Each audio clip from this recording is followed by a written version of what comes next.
Look here. Get ready.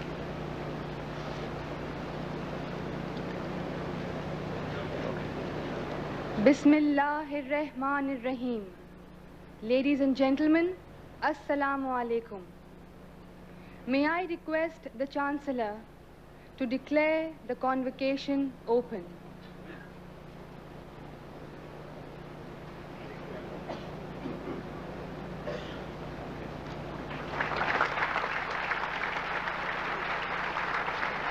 Assalamu alaikum. We are delighted you could join us this morning for the first convocation of the Aga Khan University Medical College and to witness the award of the degree of Bachelor of Medicine, Bachelor of Surgery to our initial class of medical students. As in any new medical school, members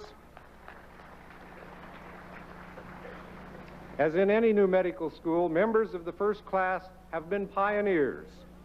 They have struggled with a dedicated faculty to find the right mix of classroom, tutorial, laboratory, bedside, and community-oriented experience to meet curricular objectives set to train them for professional work in Pakistan. At the first 5-year mark, it is also appropriate for the university to take stock of what it has accomplished and where it is going. The medical college now has more than 140 full-time faculty, the great majority Pakistanis returning from abroad to work in this new institution.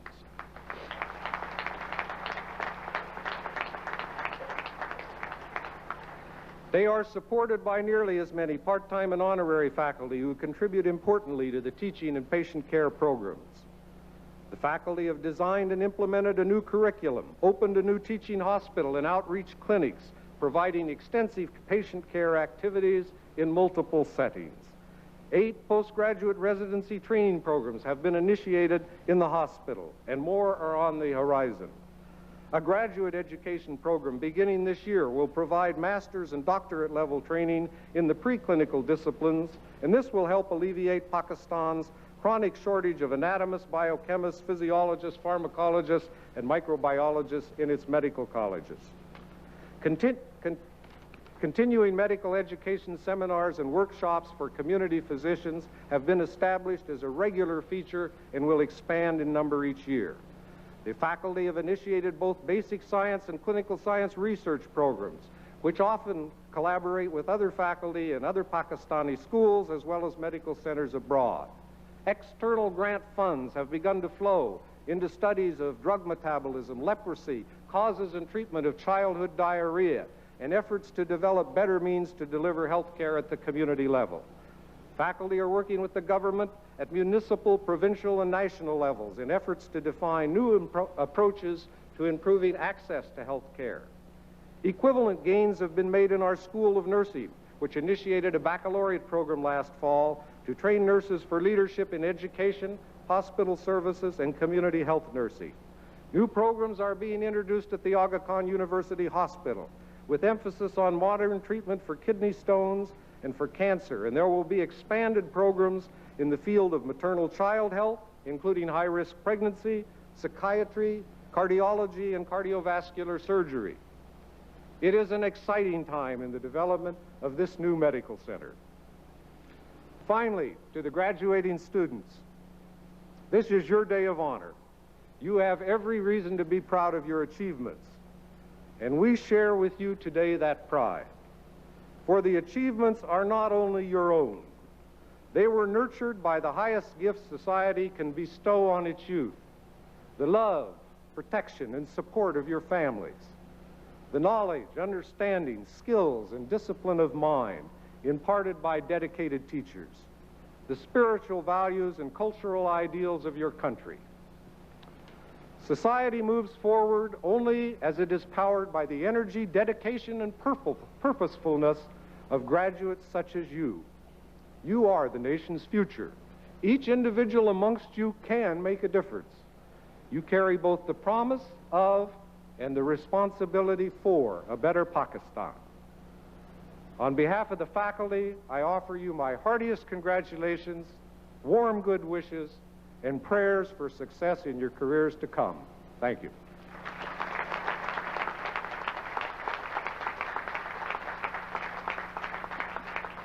May I I request His Highness the Aga Khan, Chancellor of the Aga Khan University, to address the convocation.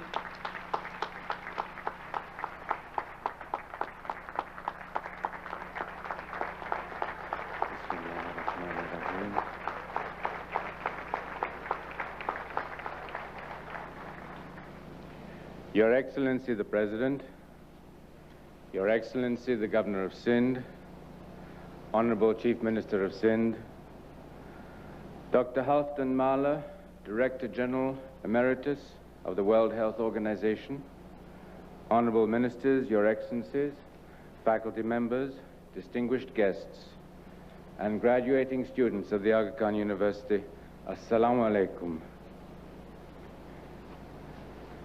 Many days in a lifetime are unremarkable. Some are notable, few are unforgettable. In the truest sense, only one can be unique. The longer one's life, the more the relativity of a unique day is measured against time gone by. Despite all this, for me, having lived over half a century, this is indeed a unique day.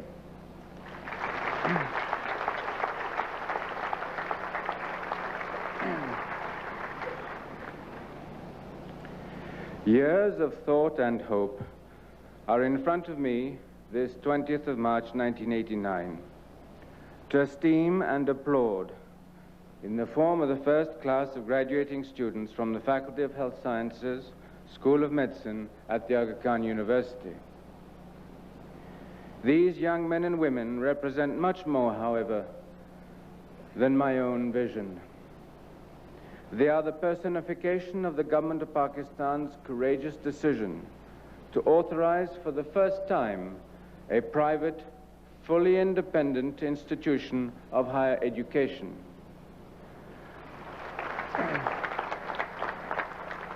Of faculty from all over the world who have committed their lives and knowledge to educating in this university.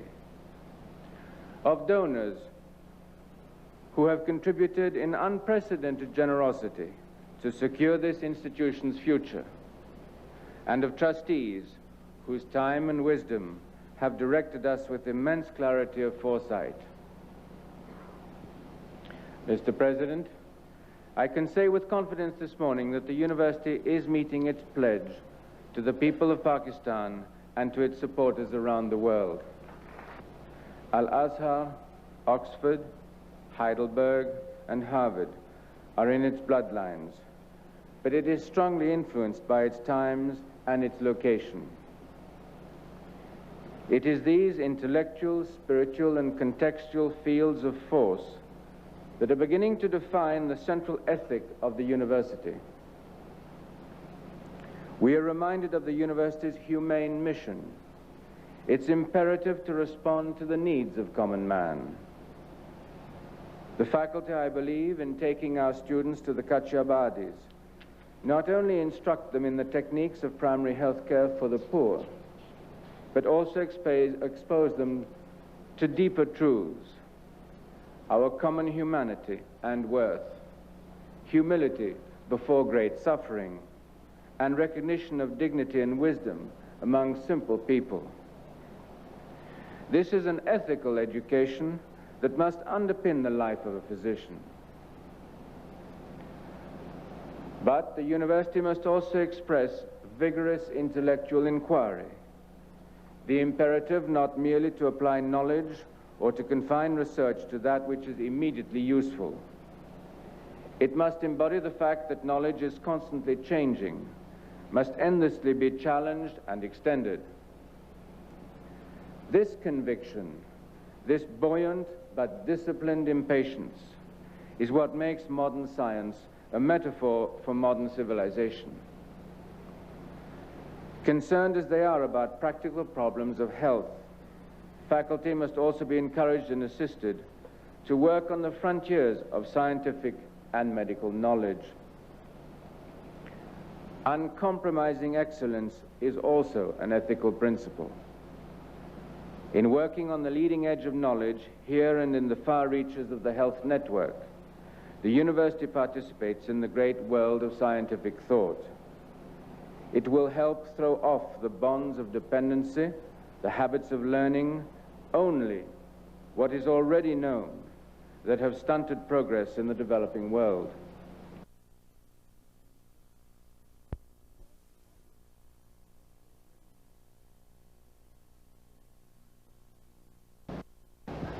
In accepting the charter of the university, I noted that there was no weakness in the model of the university. There was only the terrible weakness of universities having resources too limited for their task. An aspect of this institution which gives me great joy is the outpouring of generosity and commitment that members of my community and others have shown to the university over the past 5 years.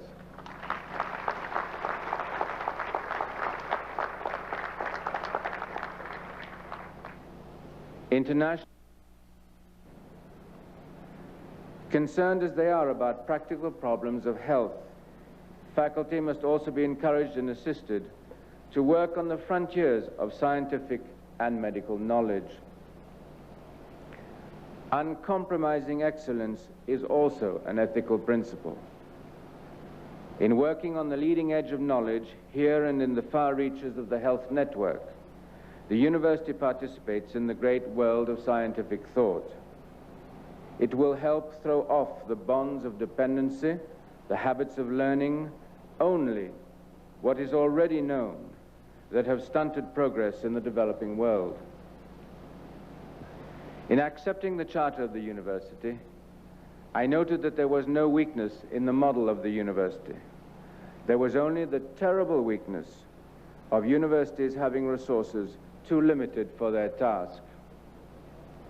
An aspect of this institution which gives me great joy is the outpouring of generosity and commitment that members of my community and others have shown to the university over the past 5 years.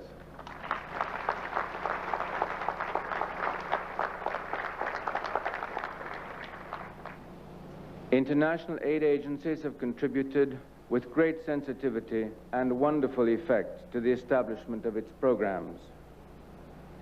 It is individual donors, families and corporations, however, who have created the university's endowment, the Corpus Fund that produces a vital portion of the income that pays faculty salaries, contributes to student costs, and makes sure that the university's daily needs are met. The private university has freedom, but freedom has its price. That price is courageous leadership, integrity in selecting students and faculty, and creative, disciplined thought in tackling the most pressing problems of mankind. If the Aga Khan University meets that price, if it continues to introduce salient new programs in Pakistan and other countries of the developing world, I believe it will hold the loyalty of its donors and its graduates and catch the imagination of the world. Finally, and of very great importance, the university is being drawn toward the field of research and training in health policy and management. The study of health economics, epidemiology, and the management sciences that will be of value to the policy maker as well as to the future manager of health programs and institutions. This university must aim to produce the leaders in health policy as well as in medicine. In reflecting on the future, however, my thoughts return constantly to you, our new graduates. To me as a Muslim, proud of my faith, of its culture, of its humanism, and its compassion, you, the graduates, represent a powerful light. You have been educated by men and women of all beliefs. You are yourselves of different persuasions. You have blossomed in a university which stands for intellectual freedom and expansive inquiry. You have studied the most modern medical curriculum, with all that that means in addressing the moral and ethical questions of life and death in our times. You are the antithesis of the angry face of obscurantism. In this you symbolize, I am certain, the hopes and aspirations of the vast majority of Muslims around the world. Many of us will not be here to follow to the end your careers of care and help to the sick, the wounded, or the maimed that shamefully our generation will leave behind. Happily today, of one thing we can all be convinced. You will acquit yourselves well, justifying the faith that we have placed in you and in the principles on which this young university has been built. If time confirms and consolidates your belief in these principles too, it is my request that you should sustain and defend them as we have done for you. I pray that Allah may bless and guide you throughout your service to mankind. Thank you.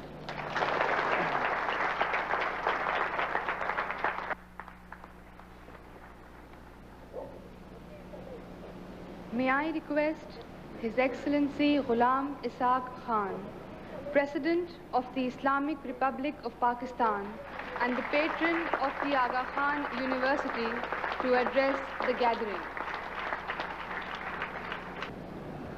I have a distaste for cliches, but I do not think I can do without them in expressing my feelings on being present at the first convocation of the Aga Khan University.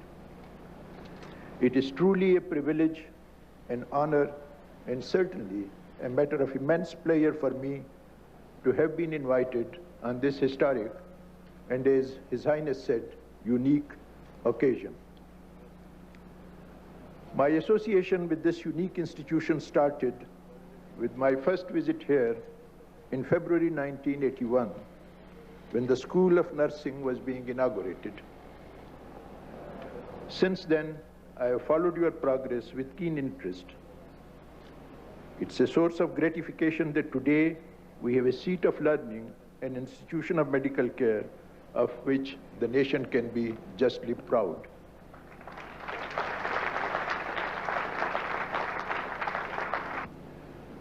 Starting from the inauguration of the School of Nursing in 1981 to the passing out of the first batch of graduates today, the Aga Khan University Medical Center represents a most impressive success story of growth and expansion.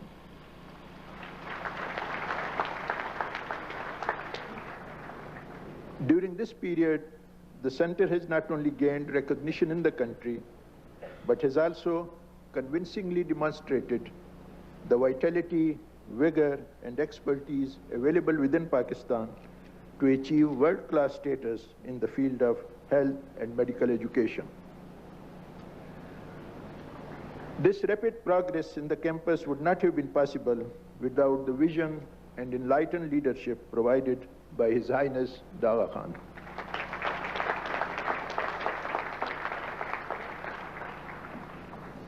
His love for Pakistan and a lifelong commitment to improving the quality of life of people have been the driving force behind numerous institutions and projects launched by him from the mountains of Gilgit to the mangroves forests of Karachi. He has most deservedly earned the gratitude of the entire nation. On behalf of the government and the people of Pakistan, I would like to convey to His Highness our feelings of deep indebtedness and gratefulness for which words seem so inadequate.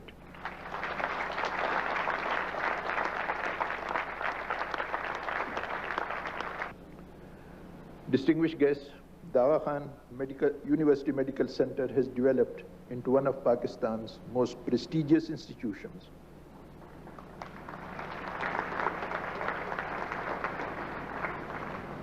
The research being conducted on campus and the many new initiatives that have been launched are indeed worthy of emulation. It is most heartening that the Aga Khan University Hospital, which has been serving as the main clinical facility for the training of doctors and nurses, has already acquired an excellent reputation for high-quality medical care.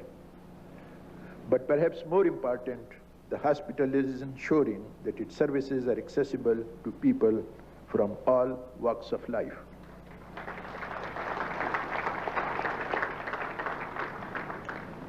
For all this, the nation feels highly indebted to His Highness the Aga Khan.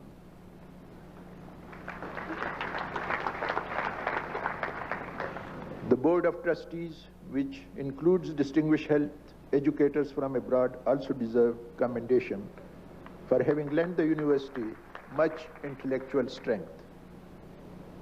And it is a matter of pride for us that the chairmanship of this international board is in the hands of our very able foreign minister and my dear personal friend, Sahibzada Yaqub Khan.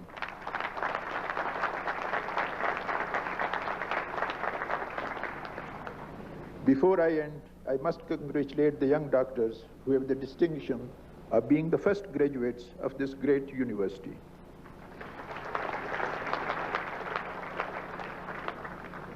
I also congratulate the faculty members and the academic staff on the excellent education and training they have provided to these young boys and girls.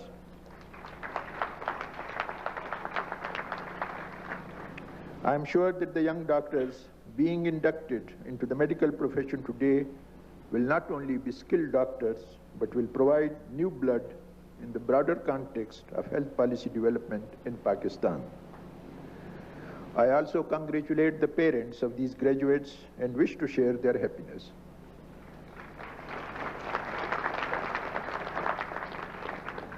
They must feel deeply satisfied that this great institution has provided the best possible medical education to their children.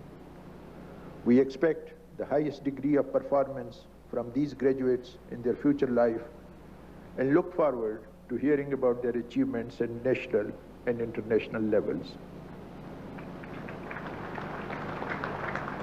I pray for the glory of this institution and for the success of present graduates and for all those graduating in times to come. I once again thank the Chancellor for inviting me to this historical convocation, and I am very pleased to be here. Thank you.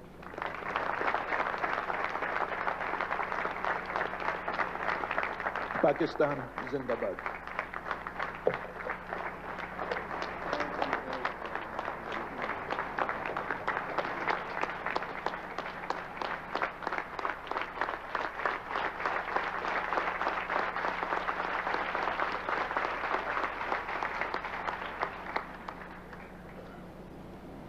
Ladies and gentlemen, it is the prerogative of a university to grant special honors to those who have made significant contributions in improving the quality of life of mankind.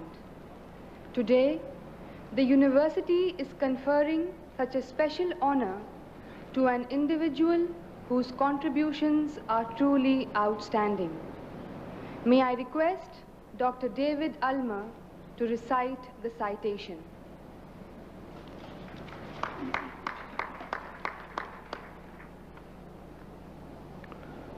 Dr. Afton T. Mahler.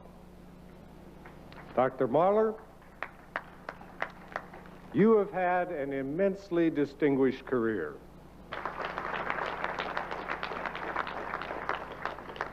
The Aga Khan University is proud to confer on you, Afton Mahler, the degree of Doctor of Science honoris causa.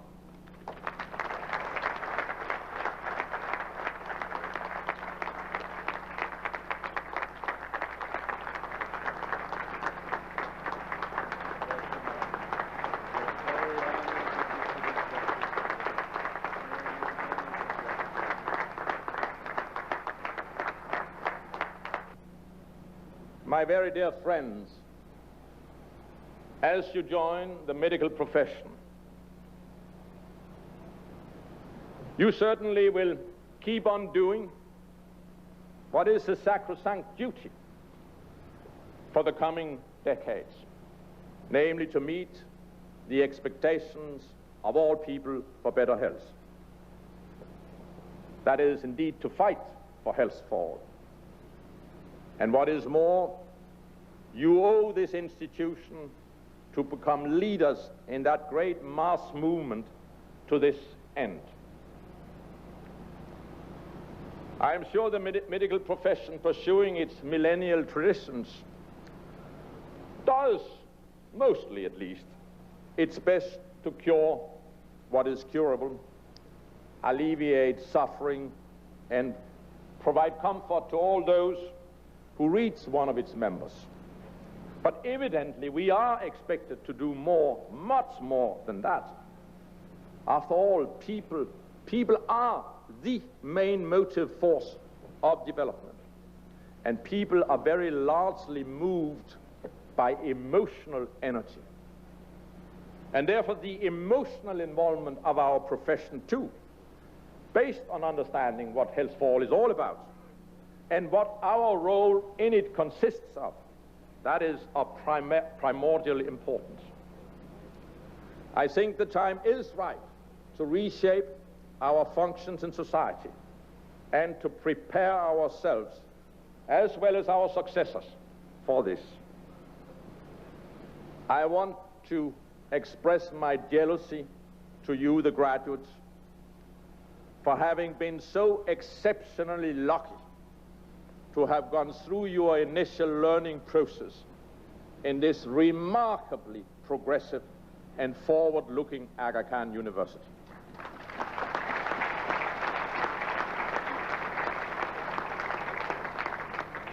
I am convinced that your appetite for being both technically competent and socially attuned to deal with society's ever-changing health problematique. Your appetite, I'm sure, has been whetted for a lifetime, and your lifetime will influence health in this century and in the next century.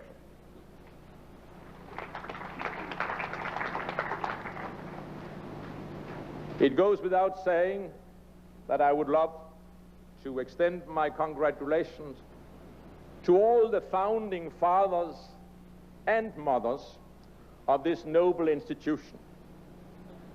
And of course, my very special congratulations and good wishes go to His Highness, the Aga Khan.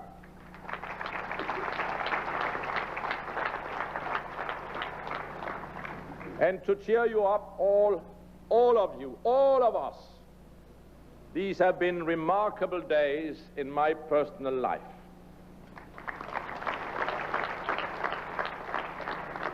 I would have liked very much to have videotapes of what I saw in the Kachabadis and in Baba, because I do think that all of you would have been crying with a mixture of joy and pain.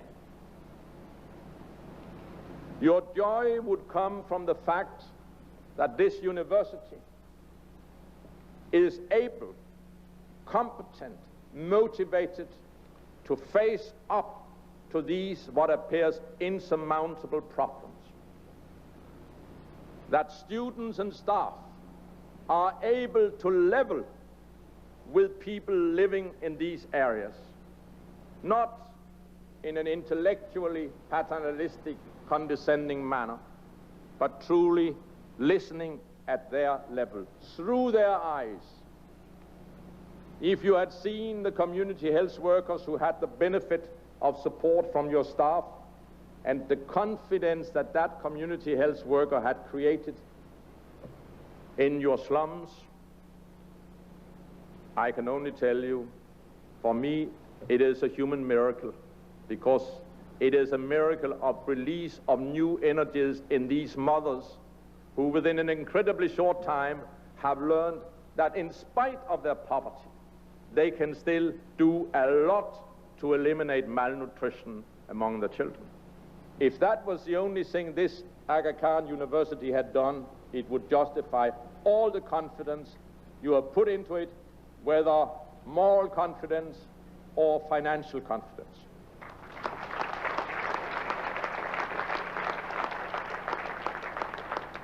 And so therefore, on this note, let me end by all of us sharing in the optimism in the poem by the famous Arab poet Khalil. Sunshine and shade, and so our lives are made. But oh, how big the sun, how small the shade.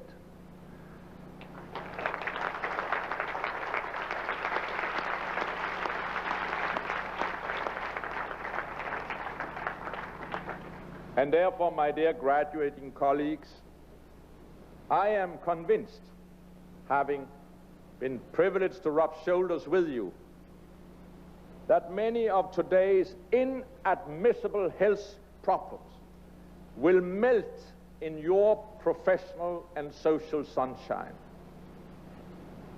And that will happen before the year 2000 and way beyond in the next millennium. And I thank you for taking up that challenge. Thank you.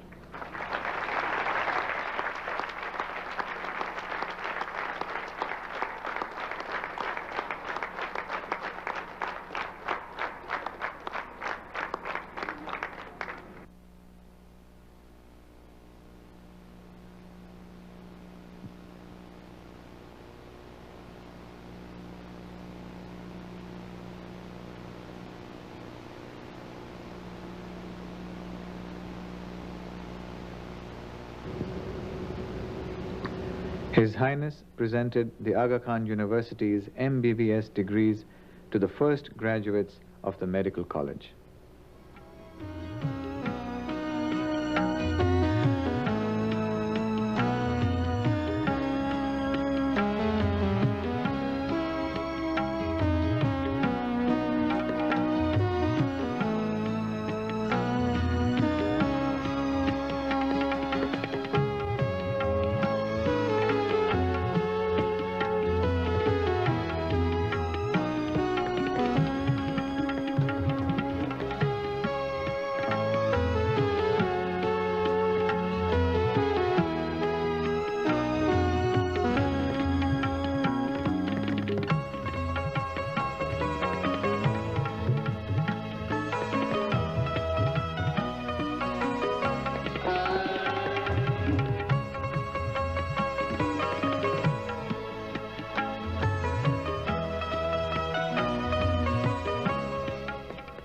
Sahibzada Yaqub Khan, Chairman of the Board of Trustees of the Aga Khan University, presented special awards to meritorious students.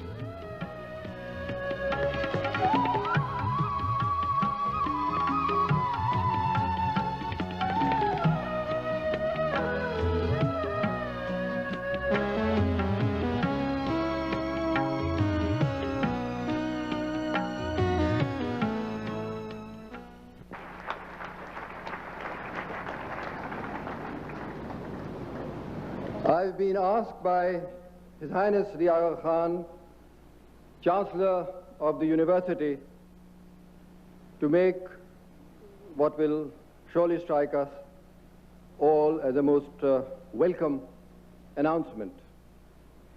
To mark this auspicious occasion, His Highness has decided to create a major endowment for faculty development sabbaticals and for research. He has therefore asked the trustees to develop as soon as possible the terms under which these funds will be administered. Thank you very much, Your Highness, for yet another munificent gesture.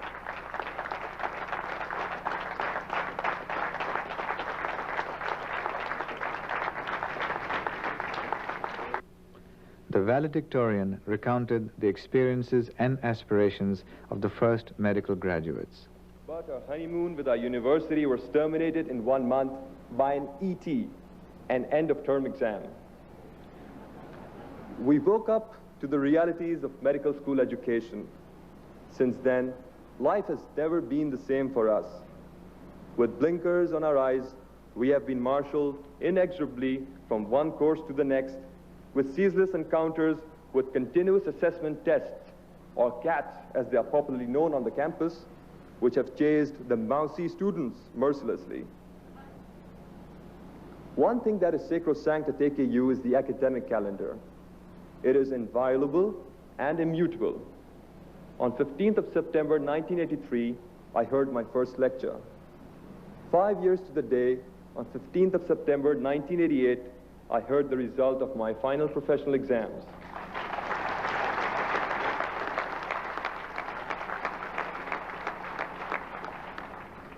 This schedule stands for planning, discipline, and respect for time, which are rare commodities today.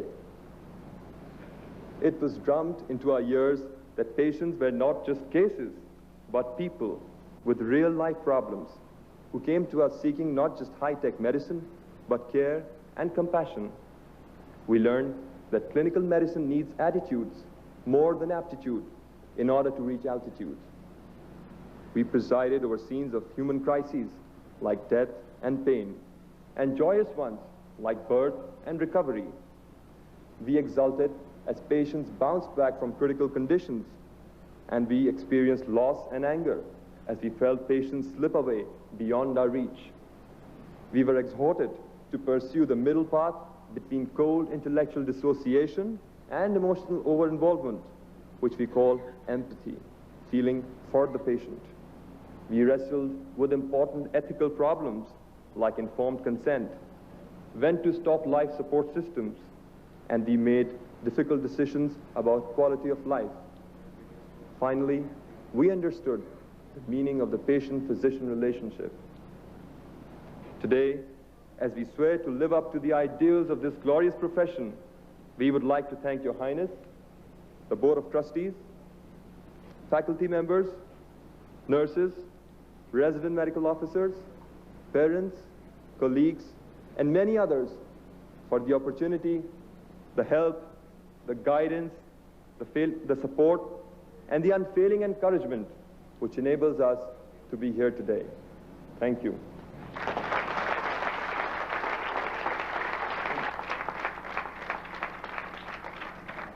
Ladies and gentlemen, may I now request the Chancellor to conclude the convocation.